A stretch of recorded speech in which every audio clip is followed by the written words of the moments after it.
Hi, and welcome to my channel. My name is Emily, and this is my channel, Books for Life. So if this is your first time here, welcome to my channel. I'm so happy you're here, and if it's not, welcome back. So I'm here today for my second installment of my new segment, Great Books to Have in Your Classroom Library. And today I am going to talk about some great fairy tale retellings that are wonderful for your classroom library for all ages. And I'm going to try to stay away from some of the more popular ones and well-known ones, or the ones that are currently getting a lot of hype.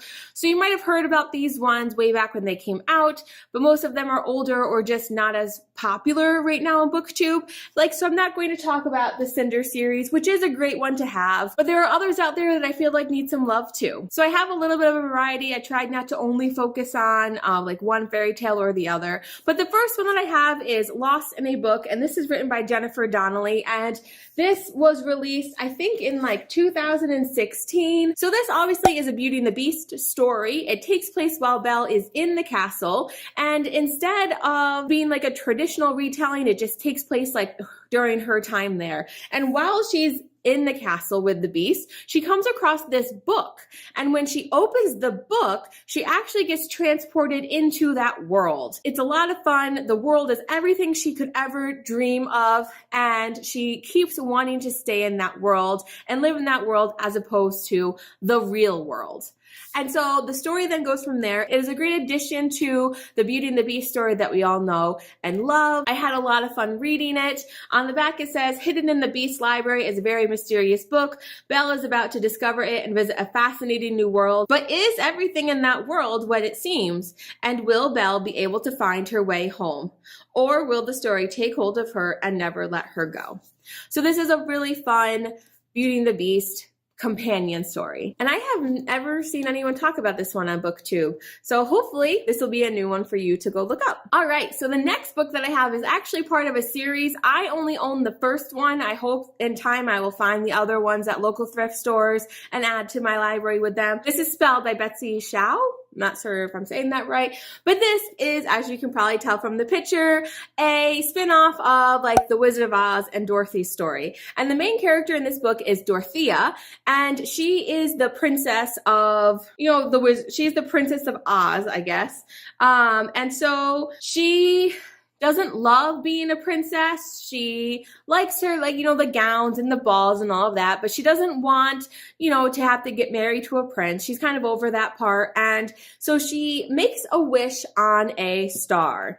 And little does she know, it is a cursed star. And so that ends up sending her world into this spiraling mess. I think a tornado comes. Her parents are sucked into a place called Kansas.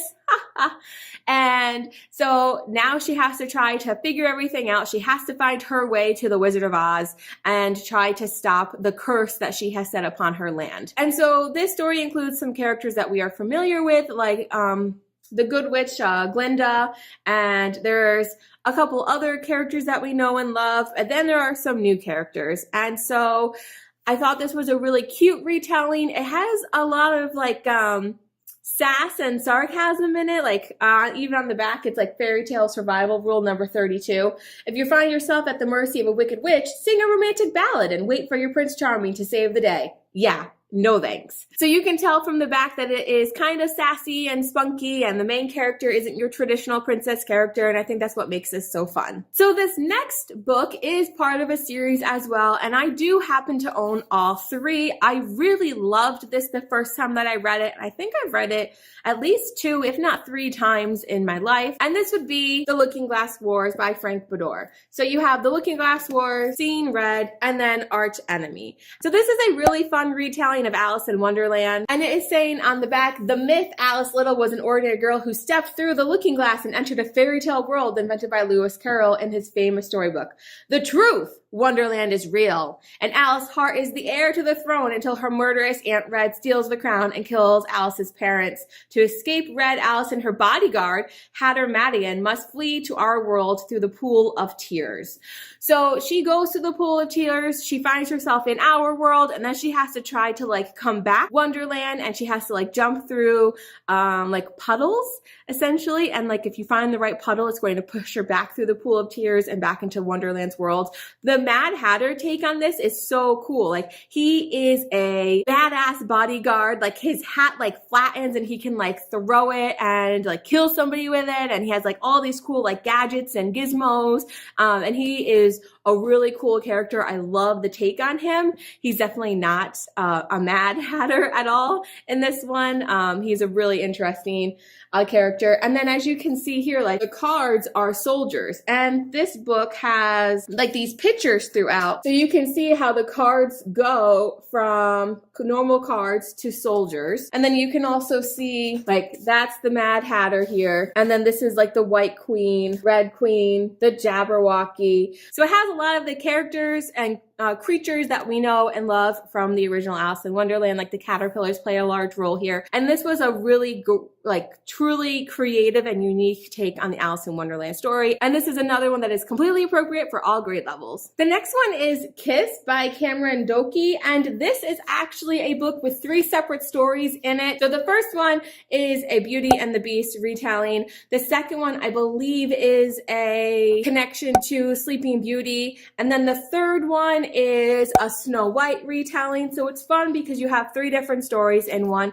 It is a chunky book. It's like 580 pages or something like that. So these are like fully fleshed out stories in themselves. Like, you know, each of them are about 200 pages long, but these are like, you know, romantic retelling. The first one in here is called Belle, and that is the Beauty and the Beast retelling. And the main character believes that she has the wrong name and that she doesn't quite fit in with her family. And then her father is captured by a terrifying beast. And she is the only one in her family with the smarts and the creativity to figure out how to save him. The second one is called Sunlight and Shadow. And this is the one that I think it's been a while since I read it. Is there like the Sleeping Beauty one, or maybe it's Rapunzel. But anyway, the princess is kidnapped and the queen has to do what she can to get her daughter back. And so what she does is she ends up saying that she can marry this prince. And now the Princess Mina has to figure out how she's going to find her own happiness. And then the last one is called Winter's Child. And this is about a princess whose best friend was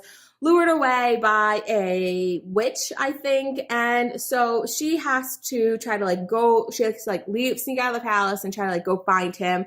And she's trying to, you know, find her path in life.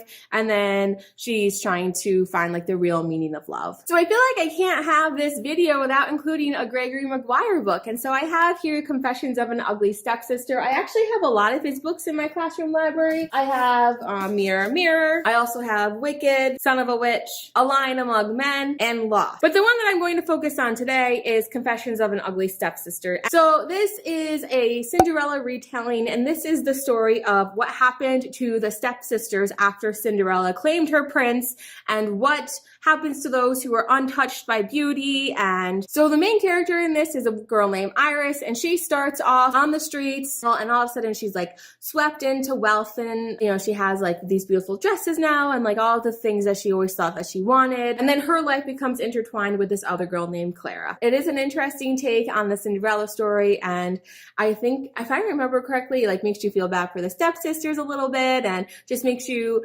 rethink the original story and what happened. It's been years since I read it. I know that I loved it when I did, and I do have some students, especially students who love Wicked, who will take these ones out. So those are 5 great fairy tale retellings to have in every classroom library. You know, Confessions of an Ugly Stepsister probably has a higher Lexile level than some of the others. So some of like your 6th, 7th, and 8th graders might struggle with this, but if they're more advanced, they probably will be okay. The other ones I think really are fine for every grade level. They are appropriate for every grade level, and I hope that you have enjoyed my second segment of this. Are there any fairy tale retellings that you believe should belong in a classroom library? What are some of your favorite fairy tale retellings? Let me know in the comments below. I'd love to hear from you. So next month, I will be back with a different topic of great books to have in your classroom library. If you like this video, please give it a thumbs up and hit subscribe, and I'll be back with more bookish videos soon. Keep reading.